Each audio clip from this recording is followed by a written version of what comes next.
Seseorang datang kepada Hasan Basri rahimahullah lalu berkata, saya memiliki seorang ayah. Ayah saya sudah sangat tua, terbaring di ranjang, stroke, satu badan semua nggak bisa bergerak.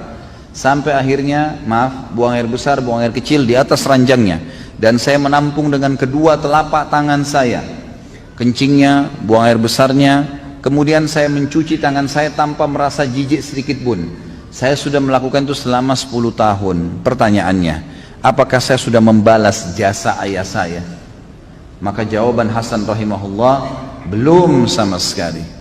Sama sekali belum. Lalu kata orang itu, saya bersihkan kotoran ayah saya, tidak merasa jijik setiap hari selama 10 tahun. Lalu anda bilang saya belum membalas kebaikan ayah saya? Kata Hasan Basri, belum. Karena dulu waktu kamu masih kecil, kalau ayahmu membersihkan kotoranmu, dia berharap dan terus berdoa kepada Allah agar kamu menjadi tokoh masyarakat, menjadi orang yang sukses. Kalau kamu sekarang melakukannya, kamu hanya melakukannya karena merasa itu adalah sebuah perintah, dan akhirnya kamu berharap kapan dia meninggal dan berhenti tugasmu itu. Berbeda niat antara orang tua dengan anak. Orang tua memiliki rasa sayang yang luar biasa kepada anaknya, dan tidak bisa dibandingkan dengan sayang anak kepada orang tuanya. Orang tua kalau marah dengan anaknya, marahnya karena sayang. Tapi kalau anak marah dengan orang tua, bisa saja karena haknya atau karena keinginannya belum dipenuhi, bukan justru karena orang tuanya salah. Seperti itulah kurang lebih. Dan berapa banyak kasus-kasus orang yang menjadikan orang tuanya sebagai pintu surga. Ingat teman-teman sekalian, seorang ulama salaf pernah berkata waktu ayahnya meninggal, ibunya meninggal dunia, maka dia menangis. Seorang alim ulama, lalu ditanya, kenapa anda menangis? Bukankah orang itu tidak boleh nangis terisak-isak seperti ini pada saat ada orang yang meninggal? Dia bilang, saya bukan menangis karena orang tua saya ini, ya, karena diahnya secara pribadi, bukan karena diahnya. Karena selama dia hidup saya berbakti, alhamdulillah. Tapi saya menangis karena dengan matinya ibu saya berarti setengah pintu surga sudah tertutup buat saya. Tinggal ayah saya satu ini, dan ini saya harus jaga, dan ini setengah pintunya. Dan betapa ruginya orang yang sudah meninggal kedua orang tuanya sementara mereka tidak berbakti padanya. Teman-teman renungi, berapa banyak orang di antara anda yang orang tuanya masih hidup, alhamdulillah, cuma kebetulan beda kampung, beda kota, tinggal telepon, tinggal kirimin hadiah, pakaian, makanan, tidak ada susahnya.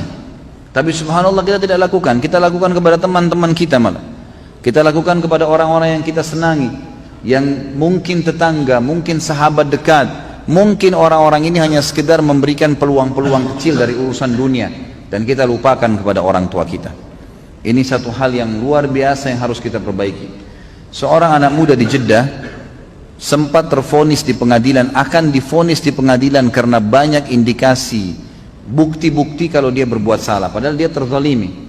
Maka dia menelpon kepada seorang syekh yang saya kebetulan dengar ceramahnya, disampaikan tentang kisah ini. Dia bilang, saya pun telepon syekh, dan saya berkata, syekh, saya 1 jam lagi ini akan divonis di penjara 10 tahun.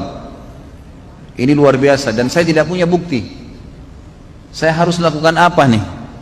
Kata syekhnya, kamu masih punya orang tua yang hidup gak? Dia bilang, masih ada ibu saya. Kalau ayah saya sudah meninggal. Dia bilang, sekarang kamu mumpung masih ada waktu 1 jam, keluar dari pengadilan itu, dikasih kesempatan keluar, kemudian cari rumah makan yang terbaik yang kamu lewatin, belikan makanan yang terbaik, bawa ke rumah ibumu dan ajak makan siang ibumu.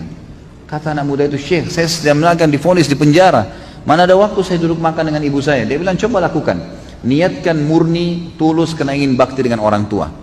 Maka anak muda ini pun melakukannya. Setengah jam kemudian kata syekhnya, dia telepon saya sambil bersyukur kepada Allah, alhamdulillah syekh, jazakallahu khair, semoga Allah balas anda dengan kebaikan. Saya baru ditelepon oleh pengadilan kalau saya tidak jadi divonis, dan ternyata ada orang lain, ya, yang melaporkan orang yang telah menuduh saya ini dengan kejahatan, dan banyak buktinya ternyata terbongkar semua, dia berdusta. Setengah jam saja.